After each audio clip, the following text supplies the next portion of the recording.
ಲೂಕನ ಶುಭ ಸಂದೇಶ 14ನೇ ಅಧ್ಯಾಯ 15-24. ಊಟಕ್ಕೆ ಕೂತವರಲ್ಲಿ ಒಬ್ಬನು ಈ ಮಾತುಗಳನ್ನು ಕೇಳಿ, ದೇವರ ರಾಜ್ಯದಲ್ಲಿ ಊಟ ಮಾಡುವವನೇ ಧನ್ಯನು ಎಂದು ಹೇಳಲು ಯೇಸು ಅವನಿಗೆ ಹೇಳಿದ್ದೇನೆಂದರೆ, ಒಬ್ಬನೊಬ್ಬ ಮನುಷ್ಯನು ದೊಡ್ಡ ಅಡಿಗೆ ಮಾಡಿಸಿ ಅನೇಕರಿಗೆ ಊಟಕ್ಕೆ ಹೇಳಿಸಿದನು. ಆಮೇಲೆ ಊಟದ ಹೊತ್ತಿಗೆ ಅವನು ಊಟಕ್ಕೆ ಹೇಳಿಸಿಕೊಂಡವರ ಬಳಿಗೆ, ಈಗ ಸಿದ್ಧವಾಗಿದೆ, ಬರಬೇಕು ಎಂದು ಕರೆಯುವುದಕ್ಕೆ ತನ್ನ ಆಳನ್ನು ಕಳುಹಿಸಿದನು. ಆದರೆ ಜನರೆಲ್ಲರೂ ಕ್ಷಮಿಸಬೇಕೆಂದು ಒಂದೇ ಮನಸ್ಸಿನಿಂದ ಹೇಳುವುದಕ್ಕೆ ತೊಡಗಿದರು. ಮೊದಲನೆಯವನು ಆ ಆಳನ್ನು ನೋಡಿ, ಹೊಲವನ್ನು ಕ್ರಯಕ್ಕೆ ತಕ್ಕೊಂಡಿದ್ದೇನೆ, ಅದನ್ನು ಹೋಗಿ ನೋಡುವುದಕ್ಕೆ ನನಗೆ ಅಗತ್ಯವಿದೆ, ನನ್ನನ್ನು ಕ್ಷಮಿಸಬೇಕೆಂದು ಕೇಳಿಕೊಂಡೆನೆಂಬುದಾಗಿ ಹೇಳು ಅಂದನು. ಮತ್ತೊಬ್ಬನು, ನಾನು 5 ಜೋಡಿ ಎತ್ತುಗಳನ್ನು ತಕ್ಕೊಂಡಿದ್ದೇನೆ, ಅವುಗಳನ್ನು ಪರೀಕ್ಷಿಸುವುದಕ್ಕೆ ಹೋಗುತ್ತೇನೆ, ನನ್ನನ್ನು ಕ್ಷಮಿಸಬೇಕೆಂದು ಕೇಳಿಕೊಂಡೆನೆಂಬುದಾಗಿ ಹೇಳು ಅಂದನು. ಇನ್ನೊಬ್ಬನು, ನಾನು ಮದುವೆ ಮಾಡಿಕೊಂಡಿದ್ದೇನೆ, ಆದ್ದರಿಂದ ನಾನು ಬರುವುದಕ್ಕಾಗುವುದಿಲ್ಲ ಅಂದನು. ಆ ಆಳು ಬಂದು ತನ್ನ ಯಜಮಾನನಿಗೆ ಈ ಸಂಗತಿಗಳನ್ನು ತಿಳಿಸಲು ಮನೆ ಯಜಮಾನನು ಸಿಟ್ಟುಗೊಂಡು ಆಳಿಗೆ, ನೀನು ತಟ್ಟನೆ ಈ ಊರಿನ ಬೀದಿ ಬೀದಿಗೂ ಸಂದು ಸಂದಿಗೂ ಹೋಗಿ ಬಡವರು, ಊನವಾದವರು, ಕುರುಡರು, ಕುಂಟರು ಇಂಥವರನ್ನು ಇಲ್ಲಿಗೆ ಕರಕೊಂಡು ಬಾ ಎಂದು ಹೇಳಿದನು. ಬಳಿಕ ಆ ಆಳು, ಅಯ್ಯ, ನೀನು ಅಪ್ಪಣೆ ಕೊಟ್ಟಂತೆ ಮಾಡಿದ್ದಾಯಿತು, ಆದರೂ ಇನ್ನೂ ಸ್ಥಳವದೆ ಅಂದನು.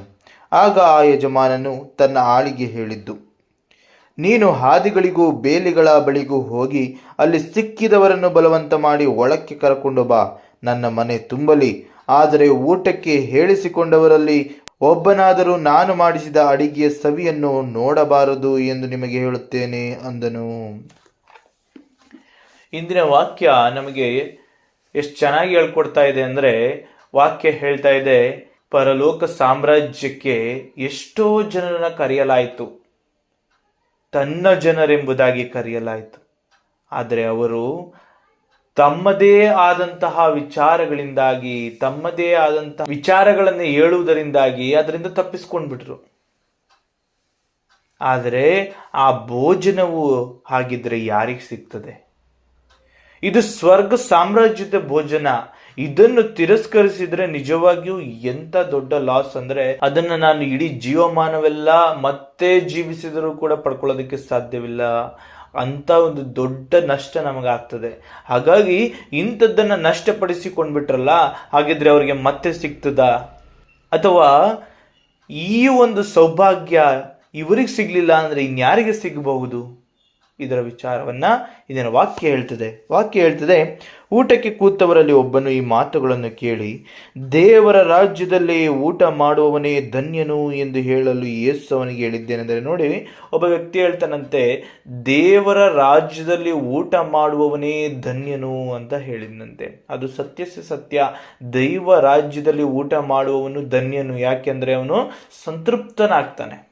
ನಮಗೆ ಯಾವುದಾದ್ರೂ ಕೆಲವೊಂದು ಸಂತೋಷವಾಗಿ ನಾವು ಊಟ ಮಾಡಿದಾಗ, ಅಥವಾ ನನಗೆ ಇಷ್ಟವಾದ ಪದಾರ್ಥವನ್ನು ಊಟ ಮಾಡಿದಾಗ ಏನೋ ಒಂಥರ ನೆಮ್ಮದಿ ಅನ್ನಿಸ್ತದೆ, ಏನೋ ಒಂಥರ ಸಂತೋಷ ಇರ್ತದೆ. ತುಂಬ ಚೆನ್ನಾಗಿತ್ತು, ಆ ರುಚಿ ನಮ್ಮ ನಾಲಿಗೆಯಿಂದ ಹೋಗೋದಿಲ್ಲ ಅಲ್ವಾ? ಅದೇ ರೀತಿಯಲ್ಲಿ ನಮ್ಮ ಜೀವಮಾನದಲ್ಲಿಯೇ ಸವಿಯದಂಥ ಆಹಾರವನ್ನು ನಾವಲ್ಲಿ ಸವಿತೀವಿ. ಆ ಸವಿದ ಆಹಾರವು, ನನ್ನ ಆತ್ಮವು ಎಷ್ಟು ಸಂತೋಷಿಸುತ್ತದೆ ಅಂದರೆ, ನಾವೆಲ್ಲರೂ ದೇವರ ಮುಂದೆ ಸ್ತುತಿ ಸ್ತೋತ್ರ ಸಲ್ಲಿಸುವಂತಹ ಸಂತೋಷದ ನೆಮ್ಮದಿ ಜೀವಿತವನ್ನು ಹೊಂದಿಕೊಳ್ತೀವಿ. ಇಷ್ಟು ಸಂಭ್ರಮಿಸ್ತೀವಿ. ಅವರ ಭೋಜನ ಆ ರೀತಿ, ಅವರ ಪ್ರಸನ್ನತೆ ಆ ರೀತಿ, ಅವರ ಒಂದು ಸಾಮ್ರಾಜ್ಯ ಆ ರೀತಿ ಇರ್ತದೆ. ಅಂತ ಒಂದು ಭೋಜನದಲ್ಲಿ ಪಾತ್ರನಾಗುವವನು ಧನ್ಯನು ಅಂತ ಒಬ್ಬ ವ್ಯಕ್ತಿ ಹೇಳ್ತಾನೆ.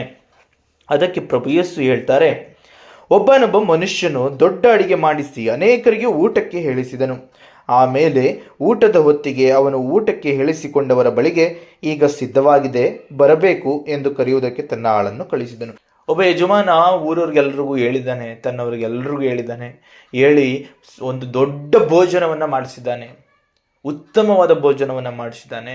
ಅಡಿಗೆ ಎಲ್ಲ ರೆಡಿ ಇದೆ. ರೆಡಿ ಆದಮೇಲೆ ಆಳುಗಳನ್ನು ಕರೆದು ಹೇಳ್ತಾನೆ, ಹೋಗಿ ನಾನು ಯಾರ್ಯಾರನ್ನ ಕರೆದಿದ್ದೆ ಅವ್ರನ್ನೆಲ್ಲರಿಗೂ ಕರ್ಕೊಬನ್ನಿ, ಅವ್ರಿಗೆ ಹೇಳಿ ಎಲ್ಲ ಆಹಾರ ಸಿದ್ಧವಾಗಿದೆ ಅಂತ ಹೇಳಿ ಕಳಿಸ್ತಾನೆ. ಆದರೆ ಅಲ್ಲೇನಾಗುತ್ತೆ, ಆದರೆ ಅವರೆಲ್ಲರೂ ಕ್ಷಮಿಸಬೇಕೆಂದು ಒಂದೇ ಮನಸ್ಸಿನಿಂದ ಹೇಳೋದಕ್ಕೆ ತೊಡಗಿದರು.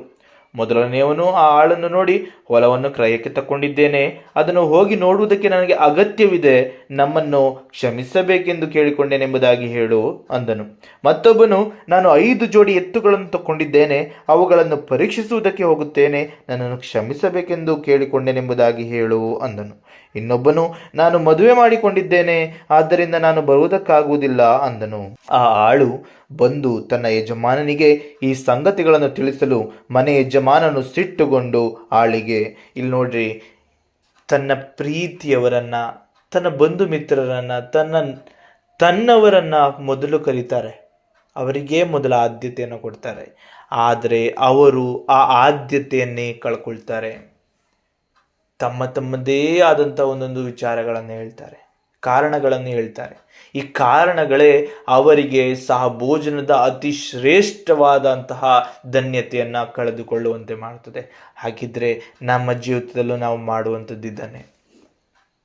ಲೋಕದಲ್ಲಿ ನಮಗೆ ಅತಿ ಇಷ್ಟವಾದ ವಿಚಾರಗಳಿಗಾಗಿ ಪರಲೋಕದ ಅತಿ ಶ್ರೇಷ್ಠತ್ವವನ್ನು ಕಳೆದುಕೊಳ್ತೀವಿ. ಇವತ್ತು ಹೇಳ್ತಾ ಇರುವಂಥ ಸತ್ಯತೆ ಇದನ್ನೇ. ಇವತ್ತು ಎಲ್ಲರಿಗೂ ಕರೆ ಬಂದಿದೆ, ಪರಲೋಕ ಸಾಮ್ರಾಜ್ಯಕ್ಕೆ ಎಲ್ಲರಿಗೂ ಕರೆ ಬಂದಿದೆ. ಆದರೆ ಆ ಕರೆಗಾಗಿ ನಾವು ಏನು ಮಾಡಬೇಕಾಗಿದೆ? ಈ ಲೋಕದ ಎಲ್ಲ ವ್ಯರ್ಥತ್ವವನ್ನು ಬಿಟ್ಟು ನಿತ್ಯತ್ವದ ಕಡೆಗೆ ನಡಿಬೇಕಾಗಿದೆ. ನಾನು ಪರಲೋಕದ ಕಡೆಗೆ ನಡ್ಕೊಂಡು ಹೋಗ್ಬೇಕಾಗಿದೆ. ಕರೆ ಬಂದಾಗಿದೆ, ನಾವೆಲ್ಲರೂ ನಡ್ಕೊಂಡು ಹೋಗೋದಕ್ಕೆ ಸಿದ್ಧರಾಗಬೇಕು. ಇವತ್ತು ದೂತರಾಗಿರ್ಬೋದು, ಸತ್ಯವಾಕ್ಯಗಳೆಂಬಂತಹ ಈ ಕ್ರಿಸ್ತನ ಶಿಕ್ಷಣ ಆಗಿರ್ಬೋದು ನಮ್ಮ ಹತ್ರ ಬಂದಿದೆ. ಇವತ್ತು ಏನಾಗ್ತಾ ಇದೆ? ಆ ಶಿಕ್ಷಣವು ನಮ್ಗೆ ಹೇಳ್ತಾ ಇದೆ, ನೀನು ಈ ರೀತಿಯಲ್ಲಿ ನಡ್ಕೊಂಡು ಪರಲೋಕಕ್ಕೆ ಹೋಗು, ಈ ರೀತಿಯ ಜೀವಿತವನ್ನು ರೂಪಿಸಿಕೊಂಡು ಪರಲೋಕಕ್ಕೆ ಹೋಗು, ಅಲ್ಲಿ ಸಹಭೋಜನದಲ್ಲಿ ಪಾಲುಗಾರನಾಗು ಅಂತ ಇವತ್ತು ಯಜಮಾನನು ಕಳಿಸಿದ ಈ ಉತ್ತಮ ಶಿಕ್ಷಣವು ನಮಗೆ ಹೇಳಿಕೊಡ್ತಾ ಇದೆ. ಹಾಗಿದ್ರೆ ಈ ಶಿಕ್ಷಣವು ನಮ್ಮನ್ನು ಕರೆಯುವಾಗ ನಾನೇನು ಮಾಡಬೇಕು? ಶಿಕ್ಷಣ ಹೇಳ್ತದೆ, ನೀನು ಪಾಪವನ್ನು ಬಿಟ್ಟುಬಿಡು, ಪಾಪಕ್ಕೆ ವಿಮುಖನಾಗು, ದೇವರಿಗೆ ಅಭಿಮುಖನಾಗು. ಇಲ್ಲ, ನನಗೆ ದುಡ್ಡು ಬೇಕು, ನನಗೆ ಆಸ್ತಿ ಬೇಕು, ನನಗೆ ಚಟಗಳೇ ಬೇಕು, ನಾನು ಒಂದು ಕ್ಷಣದ ವ್ಯಾಮೋಹಕ್ಕಾಗಿ ನನಗೆ ಪರಲೋಕವನ್ನೇ ನಾನು ತಿರಸ್ಕರಿಸ್ತೀನಿ, ಒಂದು ದಿನದ ಅಧಿಕಾರಕ್ಕಾಗಿ ನಾನು ಪರಲೋಕವನ್ನು ತಿರಸ್ಕರಿಸ್ತೀನಿ, ಅತಿ ಹೆಚ್ಚಿನ ಸಂಬಳಕ್ಕಾಗಿ ನಿತ್ಯತ್ವವನ್ನು ನಾನು ಕಳೆದುಕೊಳ್ತೀನಿ. ಹೌದು, ನಮ್ಮ ಆಯ್ಕೆಗಳು ಇವೇ ಆಗಿವೆ. ಯಾವುದೋ ದುಡ್ಡು, ಯಾವುದೋ ಆಸ್ತಿ, ಯಾವುದೋ ಅಂತಸ್ತು, ಯಾವುದೋ ಜನರ ಮುಂದೆ ಶ್ರೇಷ್ಠವಾಗಿ ಕಾಣಬೇಕೆಂಬ ಹಂಬಲ, ಈ ಎಲ್ಲ ವಿಚಾರಗಳು ನಮ್ಮನ್ನು ದಿನೇ ದಿನೇ ಕ್ಷೀಣಿಸುತ್ತಾ ಕರ್ಕೊಂಡೋಗ್ತಾ ಇದೆ. ದೇವರ ಕರೆಯನ್ನು ತಾತ್ಸಾರ ಮಾಡುವಂತೆ ಮಾಡಿದೆ. ಅರ್ಥ ಆಗ್ತಿದೆ ಅಲ್ವಾ? ಇವತ್ತು ಯಾರ್ಯಾರ ಬಳಿಗೆ ವಾಕ್ಯಗಳು ಹೋಗ್ತದೋ ಆ ವಾಕ್ಯವು ನಮಗೆ ಹೇಳುವಂಥದ್ದು ಪರಲೋಕದ ಕಡೆಗೆ ನಡೀರಿ ಅಂತ. ನೀನು ಇವತ್ತು ಈ ಪಾಪ ಮಾಡ್ತಾ ಇದ್ಯಾ, ಬಿಟ್ಟು ಬಾ. ನೀನು ಏನೋ ಒಂದು ಕೆಲಸ ಮಾಡ್ತಾ ಇದ್ಯಾ, ಬಿಟ್ಟು ಬಾ, ಪರಲೋಕದಲ್ಲಿ ಸಹಭೋಜನ ಇದೆ, ಊಟ ಮಾಡು ಬಾ ಅಂತ ಕರಿತಾ ಇದ್ದಾರೆ. ಆದರೆ ಆ 3 ವ್ಯಕ್ತಿಗಳು ಒಂದೊಂದು ಕಾರಣಗಳನ್ನು ಹೇಳ್ತಾರೆ. ಒಬ್ಬನು ಹೇಳ್ತಾನೆ, ನಾನು ಹೊಲ ತಕ್ಕೊಂಡಿದ್ದೀನಿ ಕ್ರಯಕ್ಕೆ, ಅದಕ್ಕೋಸ್ಕರ ನಾನು ಅಲ್ಲಿಗೆ ಹೋಗ್ಬೇಕು, ನನ್ನ ಕ್ಷಮಿಸಕ್ಕೆ ಹೇಳ್ಬಿಡು. ಹೊಲ ಅಂದರೆ ನನ್ನಲ್ಲಿರುವಂತಹ ಭೂಮಿ, ಆಸ್ತಿ, ಅಂತಸ್ತು, ಇವುಗಳಿಗಾಗಿ ನಾವೇನು ಮಾಡ್ತೀವಿ? ದೇವರ ಕರೆಯನ್ನು ತಾತ್ಸಾರ ಮಾಡ್ತೀವಿ. ಎರಡನೆಯದಾಗಿ, ನಾನು 5 ಜೋಡಿ ಎತ್ತುಗಳನ್ನು ತಕ್ಕೊಂಡಿದ್ದೇನೆ ಅಂದರೆ ನಮ್ಮ ಎಲ್ಲ ರೀತಿಯ ಐಶ್ವರ್ಯ. ಎತ್ತು ಏನು ಮಾಡುತ್ತೆ? ಭೂಮಿಯನ್ನು ಉತ್ತೋಗೋದಿಕ್ಕೆ, ಬೆಳೆಯೋದಿಕ್ಕೆ ಎಲ್ಲದಕ್ಕೂ ಸಹಕಾರಿ. ಅಂದರೆ ಐಶ್ವರ್ಯ. ಆ ಐಶ್ವರ್ಯವನ್ನು ನಾವು ಏನು ಮಾಡ್ತೀವಿ? ಬಯಸ್ಬಿಟ್ಟು ಪರಲೋಕದ ವೈಭೋಗವನ್ನು ಕಳೆದುಕೊಳ್ತೀವಿ. ಮೂರನೆಯದಾಗಿ ಏನಾಗ್ತದೆ? ನಾನು ಮದುವೆ ಮಾಡಿಕೊಂಡಿದ್ದೇನೆ ಅಂದರೆ ನನ್ನಲ್ಲಿರುವಂತಹ ಆಶೆಗಳು, ನಮ್ಮಲ್ಲಿರುವಂತಹ ಕೆಲವೊಂದು ಚಟಗಳು, ಆಸೆಗಳು, ಮತ್ತೊಂದುಗಳಿಗಾಗಿ ನಾವು ಪರಲೋಕವನ್ನು ಬಿಟ್ಬಿಡ್ತೀವಿ. ಇಲ್ಲಿ 3 ವಿಚಾರಗಳನ್ನು ನೋಡಿದ್ವಿ ಅಲ್ವಾ? ಈ ಭೂಮಿಯಲ್ಲಿ ನಾವು ಏನನ್ನೋ ಇಷ್ಟೆಲ್ಲ ಪಡ್ಕೊಂಡು ಬಿಡಬೇಕು ಅನ್ನೋ ಆಸೆಗೆ ಹೋಗ್ತೀವಿ. ಎರಡನೇದಾಗಿ ಆಸ್ತಿ, ಐಶ್ವರ್ಯ, ಈ ಒಂದು ಚಿನ್ನ, ಮುತ್ತು, ರತ್ನ ಇವುಗಳಿಗಾಗಿ ಕಳ್ಕೊಳ್ತೀವಿ, ದುಡ್ಡು ಇವುಗಳಿಗಾಗಿ ಕಳ್ಕೊತೀವಿ. ಮೂರನೇದಾಗಿ ಚಟಗಳು ಅಥವಾ ಆಶೆಗಳ ಪೂರೈಕೆಗಾಗಿ ನಾವು ಅದನ್ನು ಕಳ್ಕೊತೀವಿ. ಹೌದು, ಸತ್ಯ ಅಲ್ವಾ? ನಮ್ಮ ದೇಹ ಯಾವಾಗಲೂ ಕೂಡ ಭೂಮಿ ಬೇಕು ಅನ್ನುತ್ತೆ, ಚಿನ್ನ, ಮುತ್ತು, ರತ್ನ, ದುಡ್ಡು ಇವೆಲ್ಲ ಬೇಕು ಅನ್ನುತ್ತೆ. ಚಟಗಳು ಬೇಕು ಅಂತದೆ, ಆಸೆಗಳಿಂದ ನಾವು ಈ ಲೋಕದಲ್ಲಿಯೇ ಇರೋದಕ್ಕೆ ಬಯಸ್ತೀವಿ, ಈ ಲೋಕದಲ್ಲಿ ಏನನ್ನೋ ಸಾಧಿಸೋದಕ್ಕೆ ಹೋಗ್ತೀವಿ. ಹಾಗಿದ್ರೆ ನಾವು ಏನನ್ನ ಕಳ್ಕೊತಾ ಇದ್ದೀವಿ ಅಂತ ವಾಕ್ಯ ಹೇಳ್ತಾ ಇದೆ ಅಂದರೆ, ದೇವರು ಕರೆದ ಅತಿ ಶ್ರೇಷ್ಠವಾದ ನಿತ್ಯ ಜೀವದ ಆಹಾರವನ್ನ ಕಳ್ಕೊಳ್ತಾ ಇದ್ದೀವಿ. ಆ ನಿತ್ಯ ಜೀವದ ಸಹಭೋಜನವನ್ನ ನಾವು ಹೊಂದಿಕೊಳ್ಳದೆ ಹೋದರೆ ನಾವು ನಿತ್ಯಕ್ಕೂ ಸತ್ತವರಂತೆ ನರಕದಲ್ಲಿ ಬೀಳಬೇಕಾಗ್ತದೆ.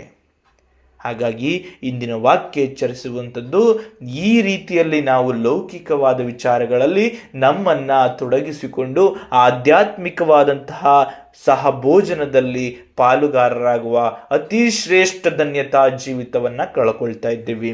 ಹಾಗಿದ್ರೆ ಮುಂದಿನ ವಾಕ್ಯ ಏನ್ ಹೇಳ್ತದೆ? ಆ ಆಳು ಬಂದು ಮನೆ ಯಜಮಾನನಿಗೆ ಹೇಳ್ದ. ಆಗ ಮನೆ ಯಜಮಾನ ಹೇಳ್ತಾರೆ, ನೀನು ತಟ್ಟನೆ ಈ ಊರಿನ ಬೀದಿ ಬೀದಿಗೂ ಸಂದು ಸಂದಿಗೂ ಹೋಗಿ ಬಡವರು, ಊನವಾದವರು, ಕುರುಡರು, ಕುಂಟರು ಇಂಥವರನ್ನು ಇಲ್ಲಿಗೆ ಕರಕೊಂಡು ಬಾ ಎಂದು ಹೇಳಿದನು. ಯಾರನ್ನ ಕರೆದ್ರು? ಬಡವರು, ಊನವಾದವರು, ಕುಂಟರು. ಅಂದ್ರೆ ಅವ್ರ ಈ ಕಡೆ ಭೂಮಿ ಬೇಕು ಅಂತ ಬಯಸಲ್ಲ, ಅವ್ರ ಈ ಕಡೆ ಆಸ್ತಿ ಬೇಕು ಅಂತ ಬಯಸಲ್ಲ, ಅವ್ರ ಈ ಕಡೆ ಯಾವುದು ಚಟಗಳು ಅದಕ್ಕಿದಕ್ಕೆ ಬಯಸಲ್ಲ. ಅವ್ರು ಏನು ಬಯಸ್ತಾ ಇರ್ತಾರೆ? ಒಂದೊತ್ತು ಊಟ ಸಿಕ್ಬಿಡ್ಲಿ, ಇವತ್ತಿನ ದಿನ ಹೆಂಗೋ ಜರುಗ್ಬಿಡ್ಲಿ. ಯಾಕೆ? ನಮ್ಮಲ್ಲಿ ಕೊರತೆ ಇದೆ, ನಾವೇನಾಗಿದ್ದೇವೆ, ಏನೂ ಇಲ್ಲದವರು ನಾವು ಅಂತ ತಮ್ಮನ್ನು ತಗ್ಗಿಸ್ಕೊಂಡು ಇರ್ತವೆ. ಅಂತ ವ್ಯಕ್ತಿಗಳನ್ನ ಕರ್ಕೊಂಡು ಬರಕ್ಕೆ ಹೇಳ್ತಾರೆ. ಹಾಗಿದ್ರೆ ಇಲ್ಲಿ ವಿಧೇಯರಾದವರಿಗೆ ಏನಿದೆ? ಸಹಭೋಜನದಲ್ಲಿ ಭಾಗ್ಯತ್ವ ಇದೆ, ಬಾಧ್ಯಸ್ಥರಾಗುವ ಒಂದು ಅವಕಾಶ ಇದೆ ಎನ್ನುವುದನ್ನು ಹೇಳ್ಕೊಡ್ತಾರೆ. ಇದು ಸತ್ಯ ಅಲ್ವಾ? ಒಪ್ಕೊಳ್ತೀರಾ? ಹೌದಲ್ವಾ? ನಾನು ಭೂಮಿಗಾಗಿ ಓಡಲಿಲ್ಲ, ಆ ಕುಂಟ ಭೂಮಿಗಾಗಿ ಓಡಲಿಲ್ಲ, ಕುರುಡ ಭೂಮಿಗಾಗಿ ಓಡಲಿಲ್ಲ, ಊನಾದವನು ಭೂಮಿಗಾಗಿ ಓಡಲಿಲ್ಲ, ಆಸ್ತಿಗಾಗಿ ಹೋಗ್ಲಿಲ್ಲ, ಚಟಕ್ಕಾಗಿ ಹೋಗ್ಲಿಲ್ಲ. ದೇವ್ರೇ ಇವತ್ತಿನ ದಿನ ನನಗೆ ಊಟ ಕೊಟ್ಬಿಡಪ್ಪ, ದೇವ್ರೇ ಇವತ್ತಿನ ದಿನ ನನಗೇನಾದರೂ ಒದಗಿಸಿ ಕೊಡು ಸ್ವಾಮಿ ಅಂತ ಕೇಳ್ಕೊಂಡ ಕಣ್ರಿ. ಹೌದು, ಇವತ್ತಿನ ದಿನ ವಾಕ್ಯ ಹೇಳ್ತಕ್ಕಂಥದ್ದನ್ನೇ. ಇವತ್ತಿನ ದಿನದ ಅಗತ್ಯತೆಗಳನ್ನು ಕೊಡೋದಕ್ಕೆ ದೇವರು ಸಿದ್ಧರಾಗಿದ್ದಾರೆ. ನೀನು ದೇವರಿಗೆ ವಿಧೇಯನಾಗಿ ಓಡಬಾ ಮಗನೇ, ನಿನಗೆ ಬೇಕಾದದ್ದನ್ನು ದೇವರು ಕೊಡ್ತಾರೆ.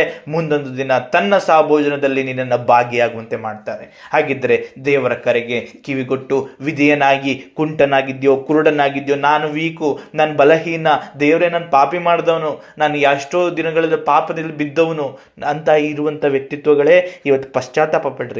ಇವತ್ತು ಮನಸ್ಸನ್ನು ಬದಲಾಯಿಸಿಕೊಳ್ಳ್ರಿ. ದೇವರು ನಿಮ್ಮನ್ನ ಕರೀತಾ ಇದ್ದಾರೆ. ಪಾಪ ಮಾಡಿರುವಂಥವರು, ದುಷ್ಟತ್ವಗಳಲ್ಲಿ ಒಳಗಾಗಿರುವಂಥವರು, ಪಾಪ ಕೃತ್ಯಗಳಲ್ಲಿ ತಮ್ಮನ್ನು ತೊಡಗಿಸಿಕೊಂಡಿರುವಂಥವರು, ಎಲ್ಲ ರೀತಿಯಂತಹ ಮನಸ್ಸಿನ ಆಲೋಚನೆಗಳಿಂದ, ಕೆಡಕು ದೃಷ್ಟಿಕೋನದಿಂದ, ಕೆಡಕು ಕಿವಿಗಳಿಂದ, ಬಾಯಿಗಳಿಂದ ಮಾತನಾಡಿ ಹೊಲಸ ರೀತಿಯಲ್ಲಿ ಜೀವಿಸಿದವರು ದೇವರು ಕರೀತಾ ಇದ್ದಾರೆ, ಬನ್ನಿ ಅಂತ. ಇವತ್ತಾದರೂ ಆ ಪಾಪವನ್ನ ಬಿಟ್ಟು ವಿಧೇಯರಾಗಿ ದೇವರಿಂದ ಬನ್ರಿ. ನೀನು ಕುಂಟನ, ಕುರುಡನ ಕೇಳಲ್ಲ, ನೀನು ಪಾಪಿಯಾಗಿದ್ದೆ ಅದನ್ನು ಕೇಳಲ್ಲ. ಇವತ್ತು ನೀನು ದೇವರ ಕರೆಗೆ ಕಿವಿಗೊಟ್ಟು ಕೇಳಿಸ್ಕೊಂಡದು ವಿಧೇಯನಾದ, ನಿನಗೆ ಅಲ್ಲೊಂದು ಜಾಗ ಇದೆ. ಎಲ್ಲಿ? ಪರಲೋಕ ಸಾಮ್ರಾಜ್ಯದಲ್ಲಿ, ಸಹಭೋಜನದಲ್ಲಿ ನಿನಗೊಂದು ಜಾಗ ಇದೆ. ನೀನು ದೇವರ ಸಾಮ್ರಾಜ್ಯದಲ್ಲಿ ಮಾಡಲ್ಪಟ್ಟಿರುವ ಅಡುಗೆಯನ್ನ ಸವಿಯುವ ಸೌಭಾಗ್ಯವನ್ನು ಪಡಿತೀಯ. ನಿತ್ಯ ಜೀವದ ಆಹಾರ ನಿನ್ನದಾಗ್ತದೆ. ಇದನ್ನ ದೇವರು ಹೇಳ್ತಾ ಇದ್ದಾರೆ. ಏನಂತ ಹೇಳಿದ್ರು ಗೊತ್ತಾಯ್ತಾ? ನಾನೇನೋ ಪಾಪ ಮಾಡ್ಬಿಟ್ಟೆ ಸ್ವಾಮಿ, ಇನ್ನು ನನಗೆ, ನನ್ನಂಥವನಿಗೆ ಸ್ವರ್ಗ ಸಾಮ್ರಾಜ್ಯ ಇಲ್ಲ.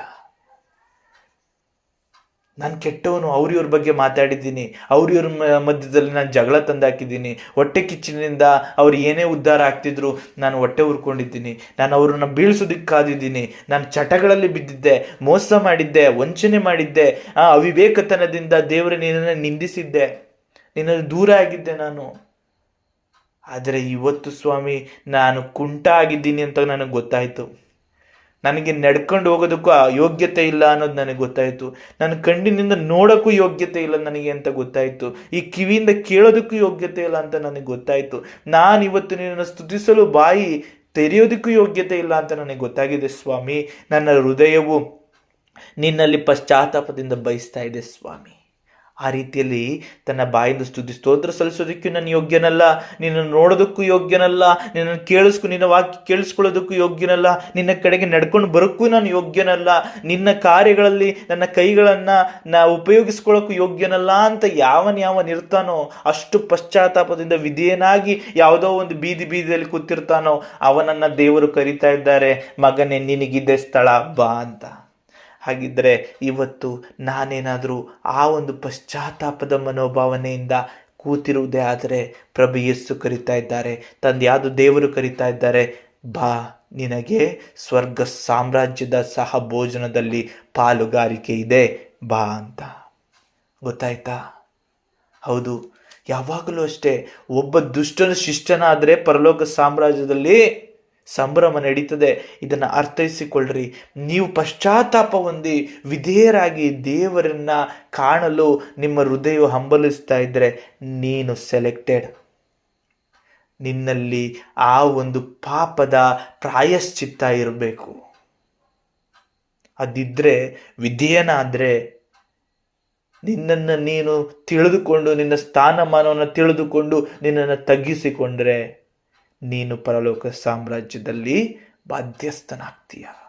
ಲೋಕದಲ್ಲಿನ ಭೂಮಿಗಾಗಿ, ಆಸ್ತಿಗಾಗಿ, ಅಂತಸ್ತಿಗಾಗಿ, ಚಿನ್ನ, ವಜ್ರ, ವೈಡೂರ್ಯ, ದುಡ್ಡು, ಮತ್ತೊಂದು ಐಶ್ವರ್ಯಕ್ಕಾಗಿ, ಅಥವಾ ಹೆಣ್ಣು, ಹೊನ್ನು, ಅಥವಾ ಕುಡಿತ, ಇನ್ನೊಂದು ಚಟ, ಮತ್ತೊಂದು ಚಟ, ಅವುಗಳಲ್ಲಿಯೇ ನಾನು ಬಿಟ್ಟು ಬರಲ್ಲ, ನಾನು ಮಾಡ್ತಾ ಇರೋದೇ ಸರಿ ಅಂತ ನೀನು ಜೀವಿಸ್ತಾ ಇದ್ರೆ, ನನಗೆ ಆ ಸಹಭೋಜನಕ್ಕಿಂತ ಇದೇ ಮುಖ್ಯ ಅಂತ ಜೀವಿಸ್ತಾ ಇದ್ರೆ, ಆ ನಿಜವಾಗಿಯೂ ಅತಿ ಶ್ರೇಷ್ಠವಾದಂತಹ ಪರಲೋಕ ಸಾಮ್ರಾಜ್ಯದ ನಿತ್ಯ ಜೀವವನ್ನು ನೀನು ಕಳ್ಕೊಳ್ತೀಯ. ಅದೇ ನಾನು ಮಾಡಿದ್ದೆಲ್ಲ ತಪ್ಪು, ನನ್ನ ಕೈ ಕೆಲಸ ಮಾಡೋಕ್ಕೆ ಯೋಗ್ಯತೆ ಇಲ್ಲ, ನಿನ್ನ ಕಡೆಗೆ ಬರೋಕ್ಕೆ ಕಾಲಿಗೆ ಯೋಗ್ಯತೆ ಇಲ್ಲ ಅನ್ನುವಂಥ ಸತ್ಯವನ್ನು ತಿಳ್ಕೊಂಡು, ನಾನು ಕಣ್ಣಿನಿಂದ ಪಾಪವನ್ನು ಮಾಡಿದ್ದೇನೆ, ನಿನ್ನನ್ನು ನೋಡೋಕ್ಕೆ ನನಗೆ ಯೋಗ್ಯತೆ ಇಲ್ಲ, ನನ್ನ ಬಾಯಿಂದ ಪಾಪ ಮಾಡಿದ್ದೇನೆ, ನಿನ್ನನ್ನು ಸ್ತುತಿಸೋಕೆ ಯೋಗ್ಯತೆ ಇಲ್ಲ, ನನ್ನ ಕಿವಿಗಳಿಂದ ನನಗೆ ಬೇಡವಾದದನ್ನೇ ಕೇಳಿಸ್ಕೊಳ್ಳೋಕೆ ಬಯಸ್ಕೊಂಡಿದ್ದೀನಿ, ಈ ಕಿವಿಗಳಿಗೂ ಕೂಡ ಯೋಗ್ಯತೆ ಇಲ್ಲ ಸ್ವಾಮಿ ಅಂತ ಕುರುಡರು, ಮೂಕರಂತೆ, ಕಿವುಡರಂತೆ, ಎಲ್ಲೂ ಹೋಗದೆ ಕೈಕಾಲುಗಳು ನಿತ್ರಾಣರಾಗಿರುವಂತೆ ನಿಂತಿರುವ ಪ್ರತಿಯೊಬ್ಬರನ್ನು ಕೂಡ ತಂದೆಯಾದ ದೇವರು ಕರೀತಾ ಇದ್ದಾರೆ. ವಿಧೇಯರಾಗಿ ಬಂದ ಪ್ರತಿಯೊಬ್ಬರು ಕೂಡ ನಿತ್ಯ ಜೀವವನ್ನು ಹೊಂದಿಕೊಳ್ತಾರೆ. ಇಲ್ಲಿ ಯಾರು ವಿಧೇಯರಾದರೂ, ಯಾರು ಒಪ್ಪಿಕೊಂಡು ಬಂದರೋ ಅವರೆಲ್ಲರೂ ನಿತ್ಯ ಜೀವನ ಹೊಂದಿದ್ರು. ಹಾಗಿದ್ರೆ ಇವತ್ತು ನಮಗೆ ಏನು ಹೇಳ್ತಾ ಇದ್ದಾರೆ ಸ್ಪಷ್ಟವಾಗಿ ಗೊತ್ತಾಯ್ತಾ? ಹೌದು, ನನ್ನಲ್ಲಿ ಪ್ರಾಯಶ್ಚಿತ್ತ, ನಾನು ಮಾಡಿದ ಪಾಪಕ್ಕಾಗಿ ನಾನು ಪ್ರಾಯಶ್ಚಿತ್ತಪಟ್ಟು ದೇವರ ಕರೆಯನ್ನು ಸ್ವೀಕರಿಸಿ ಅವುಗಳನ್ನೆಲ್ಲವನ್ನ ಬಿಟ್ಬಿಟ್ಟು ನಾನು ಅಲ್ಲಿ ಪರಲೋಕದ ಕಡೆಗೆ ನಾನು ನಡ್ಕೊಂಡು ಹೋಗ್ತೀನಲ್ಲ, ಅದು ಬಹಳ ಮುಖ್ಯ. ಇದನ್ನು ವಾಕ್ಯ ನಮಗೆ ಸ್ಪಷ್ಟವಾಗಿ ಹೇಳ್ತದೆ. ಮುಂದಿನ ವಾಕ್ಯ ಹೇಳ್ತದೆ, ಬಳಿಕ ಆ ಆಳು, ಅಯ್ಯ, ನೀನು ಅಪ್ಪಣೆ ಕೊಟ್ಟಂತೆ ಮಾಡಿದ್ದಾಯಿತು, ಆದರೂ ಇನ್ನೂ ಸ್ಥಳವದೆ ಅಂದನು. ಆಗ ಆ ಯಜಮಾನನು ತನ್ನ ಆಳಿಗೆ ಹೇಳಿದ್ದು, ನೀನು ಹಾದಿಗಳಿಗೂ ಬೇಲಿಗಳ ಬಳಿಗೂ ಹೋಗಿ ಅಲ್ಲಿ ಸಿಕ್ಕಿದವರನ್ನು ಬಲವಂತ ಮಾಡಿ ಒಳಕ್ಕೆ ಕರಕೊಂಡು ಬಾ, ನನ್ನ ಮನೆ ತುಂಬಲಿ, ಆದರೆ ಊಟಕ್ಕೆ ಹೇಳಿಕೊಂಡವರಲ್ಲಿ ಒಬ್ಬನಾದರೂ ನಾನು ಮಾಡಿಸಿದ ಅಡಿಗೆಯ ಸವಿಯನ್ನು ನೋಡಬಾರದು ಎಂದು ನಿಮಗೆ ಹೇಳುತ್ತೇನೆ ಅಂದನು. ಯಾವ ರೀತಿಯಲ್ಲಿ ಆ ಒಬ್ಬ ಸೆಲೆಕ್ಟೆಡ್ ಮೆಂಬರ್ಸ್ ಏನಿದ್ರು, ಯಾರಿಗೆ ಮುಂಚಿತವಾಗಿ ಕರೆಯಲ್ಪಟ್ಟಿತ್ತು ಅವರೇನಿದ್ರು, ಅವರು ತಿರಸ್ಕರಿಸಿದ್ರಿಂದ ಬೇಲಿಯ ಬಳಿಯಲ್ಲಿ, ಹಾದಿ ಬೀದಿಯಲ್ಲಿರುವವರಿಗೆ ಈ ರಕ್ಷಣಾ ವಾಕ್ಯವು ತಲುಪಲ್ಪಡ್ತು. ಇಸ್ರಾಯೇಲರು ತಿರಸ್ಕರಿಸಿದ್ರಿಂದ ನಮ್ಮಂಥ ಹಾದಿ ಬೀದಿಯಲ್ಲಿರುವ ಬಳಿಯಲ್ಲಿರುವಂತಹ ಜನರಿಗೆ ಸುವಾರ್ತೆಯು ತಲುಪಲ್ಪಡ್ತು. ನಮ್ಮನ್ನು ಎಳೆದುಕೊಂಡು ಹೋಗೋದಕ್ಕೆ ಪ್ರಭು ಯೇಸು ಸ್ವತಃವಾಗಿ ವಾಕ್ಯವನ್ನು ಹಿಡಿದು ಬಂದಿದ್ದಾರೆ. ಅವರು ವಾಕ್ಯವಾಗಿ ತಿಳಿಯಪಡಿಸ್ತಾ ಇರುವಂಥ ಸತ್ಯತೆಯನ್ನು ತಿಳ್ಕೊಂಡು ಅವ್ರು ಎಳ್ಕೊಂಡು ಹೋಗುವಾಗ ಅವರ ಹೆಜ್ಜೆಯಿಂದ ಹೆಜ್ಜೆ ಹಿಡ್ಕೊಂಡು ನಾನೇನಾದರೂ ಹೋಗಿಬಿಟ್ರೆ ನನಗೂ ನಿತ್ಯ ಜೀವ. ಹೇಗೆ ಸಿಕ್ತು ಗೊತ್ತಾಯ್ತಾ? ನಾನೇನೋ ಸಾಧನೆ ಮಾಡಿದ್ರಿಂದ ಸಿಕ್ಕಿದ್ದಲ್ಲ ನಿತ್ಯ ಜೀವ, ನಾನೇನೋ ತ್ಯಾಗ ಮಾಡಿಬಿಟ್ಟೆ ಅದರಿಂದ ಸಿಕ್ಕಿದ್ದಲ್ಲ ನಿತ್ಯ ಜೀವ. ನಿತ್ಯ ಜೀವ ಅಂತಕ್ಕಂಥದ್ದು ಇಸ್ರಾಯೇಲರು ತಿರಸ್ಕರಿಸಿದ್ರಿಂದ ತಂದೆಯಾದ ದೇವರು ನಮ್ಮನ್ನು ದೃಷ್ಟಿಸಿ ಪ್ರಭು ಯೇಸುವನ್ನು ಮಧ್ಯಸ್ಥಿಕೆಗೊಳಿಸಿ ನಮ್ಮನ್ನು ಕರ್ಕೊಂಡು ಹೋಗ್ತಾ ಇದ್ದಾರೆ. ಇದರಿಂದ ದೊರೆತಿದ್ದು ನಿತ್ಯ ಜೀವ, ಫ್ರೀಯಾಗಿ ದೊರೆತಿದ್ದು ನಿತ್ಯ ಜೀವ ನಮಗೆ.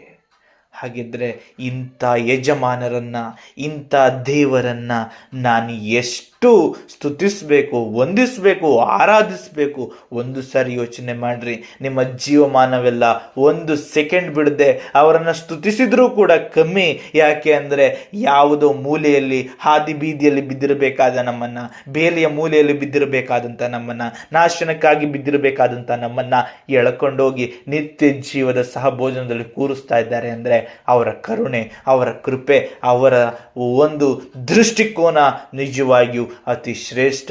ಅವರಿಗೆ ಎಷ್ಟೇ ಸ್ತುತಿಸಿದ್ರು, ಎಷ್ಟೇ ಸನ್ಮಾನಿಸಿದ್ರು, ಎಷ್ಟೇ ಗೌರವಿಸಿದ್ರು, ಎಷ್ಟೇ ನನ್ನ ತಲೆಯನ್ನ ಭೂಮಿಯ ತಳಭಾಗದವರೆಗೂ ಬಾಗಿಸಿದ್ರು ಕಮ್ಮಿಯೇ. ಯಾಕೆಂದರೆ ಅವರು ಅಷ್ಟು ಶ್ರೇಷ್ಠರು.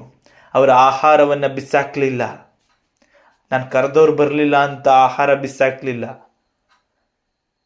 ತನಗೆ ಯೋಗ್ಯರೆನಿಸಿದವರೆಲ್ಲರನ್ನ ಕರ್ಕೊಂಡ್ಬಂದರು. ತನಗೆ ವಿಧಿಯರಾದವರೆಲ್ಲರನ್ನ ಕರ್ಕೊಬಂದರು. ತನ್ನನ್ನೇ ಕುಂಠಿತರನ್ನಾಗಿಸಿಕೊಂಡವರನ್ನ ಕರ್ಕೊಬಂದರು. ಯಾವುದೋ ಮೂಲೆಯಲ್ಲಿ ಕೂತಿದ್ದವರನ್ನೆಲ್ಲ ನೀನು ಮೂಲೆಯಲ್ಲಿದ್ದಿ, ನಿನಗೆ ಸರಿಯಾದ ದಾರಿ ತೋರಿಸ್ತೀನಿ ಹೇಳ್ಕೊಬಂದು ಕರ್ಕೊಬಂದರು. ಇವತ್ತು ನಾವೇನಾದರೂ ಒಂದು ಸ್ವಲ್ಪ ಆದರೂ ಒಂದು ಲೆವೆಲಲ್ಲಿ ಇದ್ದೀವಿ ಅಂದರೆ ಅದಕ್ಕೆ ಮೂಲ ಕಾರಣ ಅದೇ ದೇವರು, ನಮ್ಮನ್ನು ಸೃಷ್ಟಿಸಿದ ದೇವರು, ನಮ್ಮನ್ನು ಕನಿಕರಿಸಿ ಇವತ್ತಿಗೂ ಕೂಡ ಜೀವಂತವಾಗಿಟ್ಟಿರುವ ದೇವರೇ ಇದಕ್ಕೆ ಕಾರಣ. ಹಾಗಿದ್ರೆ ಇವತ್ತಿನ ವಾಕ್ಯ ನಮಗೆ ಒಂದು ಸತ್ಯವನ್ನು ಸ್ಪಷ್ಟವಾಗಿ ಹೇಳ್ತಾ ಇದೆ. ನಿತ್ಯ ಜೀವದ ಆ ಭೋಜನಕ್ಕೆ ಪಾತ್ರರಾಗುವವರು ಲೋಕದ ಜಂಜಾಟದಿಂದ ದೂರವಾಗಿರುವವರೇ ಆಗಿರಬೇಕು. ಲೋಕಕ್ಕೆ ಅಂಟಿಕೊಂಡು ಜೀವನ ಮಾಡಿಬಿಟ್ರೆ ಆಗೋದಿಲ್ಲ. ಈ ಲೋಕಕ್ಕಾಗಿ ಪರಲೋಕವನ್ನೇ ತಾತ್ಸಾರ ಮಾಡಿದರೆ ಆಗೋದಿಲ್ಲ. ಅಪ್ಪ, ನಾನು ಈ ಕೈಗಳಿಂದ ಪಾಪ ಮಾಡಿದ್ದೀನಿ ಸ್ವಾಮಿ, ನಾನು ಕಾಲುಗಳಿಂದ ಪಾಪ ಮಾಡಿದ್ದೀನಿ ಸ್ವಾಮಿ, ಕಣ್ಣಿನಿಂದ, ಬಾಯಿಯಿಂದ, ಕಿವಿಯಿಂದ, ಮನಸ್ಸಿನಿಂದ, ಆಲೋಚನೆಯಿಂದ, ಚಿಂತನೆಯಿಂದ ಪಾಪ ಮಾಡಿದ್ದೀನಿ ಸ್ವಾಮಿ, ನನ್ನನ್ನು ಕ್ಷಮಿಸಿರಿ ಅಂತ ಪಶ್ಚಾತ್ತಾಪ ಪಡುತ್ತಿರುವ ಹೃದಯಗಳನ್ನು ದೇವರು ಕರೀತಾ ಇದ್ದಾರೆ. ನಿತ್ಯ ಜೀವಕ್ಕೆ ಬಾ, ಸಹಭೋಜನದಲ್ಲಿ ಪಾತ್ರನಾಗು. ದೇವರನ್ನೇ ತಿಳಿಯದಂತಹ ಎಷ್ಟೋ ಬೇಲಿಯಲ್ಲಿರುವ, ಹಾದಿ ಬೀದಿಯಲ್ಲಿರುವಂಥ ವ್ಯಕ್ತಿತ್ವಗಳಿಗೆ ಸತ್ಯ ಸುವಾರ್ತೆಯನ್ನು ಸಾರಿ ತಿಳಿಯಪಡಿಸಿ ಅವರನ್ನ ಕರ್ಕೊಂಡು ಹೋಗ್ತಾ ಇದ್ದಾರೆ ದೇವರು ನಿತ್ಯ ಜೀವನ ಸಹಭೋಜನಕ್ಕಾಗಿ. ಹಾಗಾಗಿ ಇಂದಿನ ವಾಕ್ಯದ ಸಾರಾಂಶವನ್ನು ಅರಿತಿರುವ ನಾವು ನಮ್ಮಲ್ಲಿರುವ ಪಾಪದ ಕಲೆಯನ್ನು ತೊಳೆಯೋದಕ್ಕೆ ಸಿದ್ಧವಾಗೋಣ. ನಮ್ಮ ಪಾಪಗಳನ್ನು ಅರ್ಥ ಮಾಡಿಕೊಳ್ಳೋಣ. ನಾವು ದೇವರ ಸೃಷ್ಟಿಯಾಗಿದ್ದೇವೆ, ನಾವು ದೇವರಿಂದಲೇ ಸೃಷ್ಟಿಸಲ್ಪಟ್ಟವರು, ನಾವು ದೇವರುಗಳಲ್ಲ ಎಂಬುದನ್ನು ತಿಳಿದುಕೊಳ್ಳೋಣ. ಅಹಂಕಾರವನ್ನು ಬಿಟ್ಟು ಬಿಡೋಣ, ದೇವರಿಗೆ ಅಧೀನರಾಗೋಣ, ಪಶ್ಚಾತ್ತಾಪ ಪಡೋಣ. ತಂದೆಯಾದ ದೇವರನ್ನು ಸಂಪೂರ್ಣ ಹೃದಯದಿಂದ ಸ್ಮರಿಸುತ್ತಾ ಅವರ ಕರೆದಂತಹ ಕರೆಯೋಲೆಗೆ ಕಿವಿಗೊಟ್ಟು ನಿತ್ಯ ಜೀವದ ಕಡೆಗೆ ಮುಂದೆ ಸಾಗೋಣ. ಆಮೇನ್. ಪ್ರೀತಿ ಸ್ವರೂಪನಾದ ತಂದೆ, ಕೃಪಾಳು ದೇವನೇ, ಹೌದು ಸ್ವಾಮಿ. ಪ್ರಭು ಯೇಸುವೇ, ನೀವು ತಿಳಿಸಿದ ಈ ಸತ್ಯವಚನವು ನಮ್ಮ ಹೃದಯಗಳನ್ನು ಮುಟ್ಟಿದೆ ಸ್ವಾಮಿ. ಹೌದು, ನಾವು ಪಾಪಿಗಳೇ. ನಮ್ಮ ದೃಷ್ಟಿಯಿಂದ, ಕಿವಿಯಿಂದ, ಬಾಯಿಯಿಂದ, ಕೈಗಳಿಂದ, ಕಾಲುಗಳಿಂದ, ಮನಸ್ಸಿನಿಂದ, ಆಲೋಚನೆಯಿಂದ, ಚಿಂತನೆಯಿಂದ ನಾವು ಪಾಪವನ್ನು ಮಾಡಿದ್ದೇವೆ. ನಮ್ಮನ್ನು ಕ್ಷಮಿಸಿರಿ ಸ್ವಾಮಿ. ನಿತ್ಯ ಜೀವಕ್ಕಾಗಿ ಕರೆಯನ್ನು ನೀಡಿದ್ದೀರಿ. ಈ ಕರೆಯನ್ನು ನಾವು ತಾತ್ಸಾರ ಮಾಡದೆ ಜೀವಿಸಲು ನಮ್ಮ ಹೃದಯಗಳನ್ನು ತೆರೆಯಿರಿ, ನಮ್ಮನ್ನು ಮುಟ್ಟಿರಿ, ನಮ್ಮ ಕೈ ಬಿಡಬೇಡಿ ಸ್ವಾಮಿ, ನಮ್ಮನ್ನು ಎಳೆದುಕೊಂಡು ಹೋಗಿರಿ ಸ್ವಾಮಿ, ನಿತ್ಯ ಜೀವದಲ್ಲಿ ಕೂರಿಸಿರಿ ಸ್ವಾಮಿ. ಹೌದು, ಪೌಲರು ಹೇಳಿದಂತೆ ಅದು ಸತ್ಯವೇ. ಆತ್ಮರು ಒಂದು ಸಾರಿ ಬಂದರೆ ನಾವು ನಿತ್ಯ ಜೀವ ಹೊಂದುವವರೆಗೂ ನಮ್ಮನ್ನು ಕರ್ಕೊಂಡು ಹೋಗ್ತಾರೆ ಎಂಬಂಥ ವಾಕ್ಯವು ತಿಳಿಸಲ್ಪಟ್ಟಿದೆ. ಅದು ಸತ್ಯ. ಅವ್ರು ನಮ್ಮನ್ನು ಬಿಡಲ್ಲ. ನಾವು ಬೇಲಿದ್ವಿ, ನಾವು ಯಾವುದೋ ಮೂಲೆಯಲ್ಲಿದ್ವಿ, ನಾವು ಯಾವುದೋ ಒಂದು ದಾರಿಯ ಬೀದಿಯಲ್ಲಿದ್ವಿ ಅಂತ ನಮ್ಮನ್ನು ಬಿಟ್ಟು ಹಾಕಲ್ಲ. ಅವರು ಎಳೆದುಕೊಂಡು ಹೋಗಿ ನಿತ್ಯ ಜೀವದಲ್ಲಿ ಕೂರಿಸ್ತಾರೆ ಎಂಬುದಾಗಿ ತಿಳಿಯಪಡಿಸಿದ್ದೀರಿ. ಮತ್ತೆ ಪಾಪವನ್ನು ಮಾಡೋದಕ್ಕೆ ಬಿಡಲ್ಲ. ನಮ್ಮನ್ನು ಅವರು ಕೈ ಹಿಡ್ಕೊಂಡು ನಡೆಸ್ಕೊಂಡು ಕರ್ಕೊಂಡು ಹೋಗ್ತಾರೆ. ನಾನು ಹೇಗೆ ನಡೀಬೇಕು, ಹೇಗೆ ಜೀವಿಸಬೇಕು, ಹೇಗೆ ಬದುಕಬೇಕು ಎಂಬುದನ್ನು ತಿಳಿಯಪಡಿಸಿ ನಡೆಸ್ಕೊಂಡು ಕರ್ಕೊಂಡು ಹೋಗಿ ಅಲ್ಲಿ ಕೂರಿಸ್ತಾರೆ ಎಂಬುದನ್ನು ತಿಳಿಯಪಡಿಸಿದ್ದೀರಿ ಸ್ವಾಮಿ. ಹೌದು, ನಮ್ಮನ್ನು ಸಂಪೂರ್ಣವಾಗಿ ಆವರಿಸಿರಿ ಸ್ವಾಮಿ. ನಮ್ಮ ನಮ್ಮನ್ನು ಅಭ್ಯಂಗಿಸಿರಿ, ನಮ್ಮನ್ನು ಕೈ ಹಿಡಿದು ಮುನ್ನಡೆಸಿರಿ, ನಮ್ಮ ಪಾಪವನ್ನೆಲ್ಲ ತೊಳೆದು ಶುದ್ಧೀಕರಿಸಿರಿ. ನಿಮ್ಮ ರಕ್ತದ ಪರಿಶುದ್ಧವಾದ ರಕ್ತದ ಮುಖಾಂತರವಾಗಿ ನಮ್ಮನ್ನು ಶುದ್ಧೀಕರಿಸಿರಿ. ಇನ್ನು ಮುಂದೆ ನಮ್ಮ ಜೀವಿತವು ಯಾವುದೋ ಲೋಕದ ನಂಟಿಗಾಗಿ ಅಲ್ಲ, ಯಾವುದೋ ಲೋಕದ ಆಸೆಗಾಗಿ ಅಲ್ಲ, ಯಾವುದೋ ವ್ಯಾಮೋಹ ಚಟಕ್ಕಾಗಿ ಅಲ್ಲ, ಆಸೆಗಾಗಿ ಅಲ್ಲ.